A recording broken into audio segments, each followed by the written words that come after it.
Hey beloveds, my friends. I've been trying to shoot this video for like 5 days. I've been good busy. I've been invited to the PIP Talk podcast. I did that today.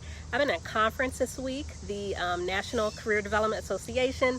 So I've been good busy, but I have been thinking about you all. You've been on my mind, and so I've been wanting to put this video together for you. So let's talk about lying about work experience, because it could send you to jail, okay?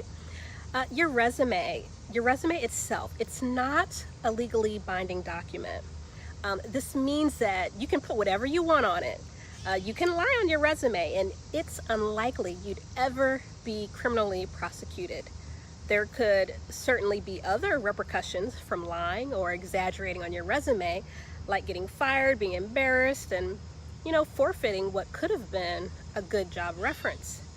So you probably won't go to jail if you lie on your resume, but this is why most employers ask that you complete an actual job application, regardless of whether or not you submit a resume. They want that job application. And so a job application often requires you to sign, at the very end, that everything you've included is accurate. And when you sign this, now it's a legally binding document, okay? When you attach your resume to the job application as a supplement, that job application, for some it's paper, you stick it in there, or if you're completing a job application online, you download that attachment. As soon as you attach that resume to the job application as an addendum, now you've bound your resume to your application, and it's at this point your employer can hold you accountable for any lies your resume might have, because you signed off that it is accurate, okay? And when I say holding you accountable, that pretty much means that now there's a potential that you could be criminally charged with things such as perjury or fraud or whatever else they decide to charge you with. And you can be criminally charged and can also be taken to court, for not just criminal court, but for civil damages, okay? There's relevant civil damages that could come into play here. And so what I mean by this is there's a criminal court and then there's a civil court, and you can be charged in either or both. Also, if you have a professional license, it has the potential for being revoked. The impact of your lie or lies will impact how severe the consequences may be for you. So keep that in mind. Also, keep in mind that the higher level the job, the more serious the consequences of you lying on your resume will be. The higher level the job, the more likely you will be criminally prosecuted, okay?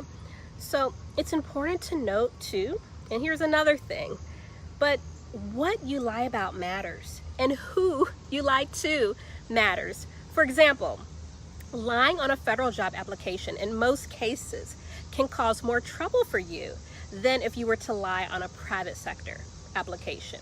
Okay, so just keep that in mind. Lying to the government, you have the chances of having more problems lying to the government versus private sector.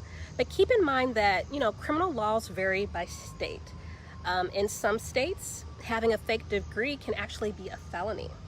In Kentucky, you can go to jail for like 18 months for this kind of fraudulent lie on your application. So let me tell you though about Texas real quick. So in Texas, they have this law called fraudulent, substandard, or fictitious degree. It's a crime there. And what this does in Texas prohibits you from using a fake college degree or one that doesn't belong to you in an attempt to get a job or for some other advantage. And these are just 2 states. So not only, and they're not the only states, there's other states.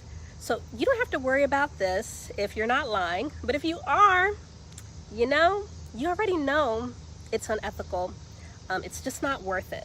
And there are other ways to get the job and career you want. Okay, so if you are found to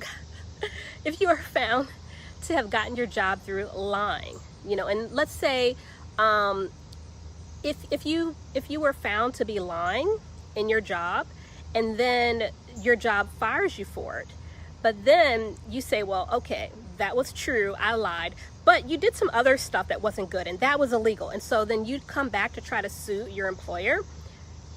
If they can show that you lied to get your job, you actually get all your rights forfeited to come back and sue the employer. So even if you're right, as long as they can show that you lied to get the job based on your application, you forfeit your rights to come back to sue them for stuff, even if what they did, was wrong. So keep that in mind. If your job application asks you to disclose and you don't disclose, depending on the state, that can be a big issue or a huge issue. So also, if you want to see an example of someone who lied and got sent to prison, just look up the story of Wayne Simmons, okay? Wayne Simmons, look it up, Google it. Not a good story, but it's just an example, okay? So, in short, don't lie on any of your job application materials. Don't lie about where you worked, for how long. Don't provide fake references or fake degrees. We know this already, okay? I'm just saying, for those of you who are not aware, it's not worth it. Just do the right thing. And yeah, I keep thinking about Texas. You can go to jail for 6 months and get a fine of up to $2,000 for all that mess. So it's just not even worth it. And we all know, Texas, they have some really interesting laws out there. So just be aware of that. So that said, for more tips, if you like this tip, join our Facebook group. The link is below. And I share career tips for job seekers, and I share HR strategies so we can all just take care of ourselves and our people.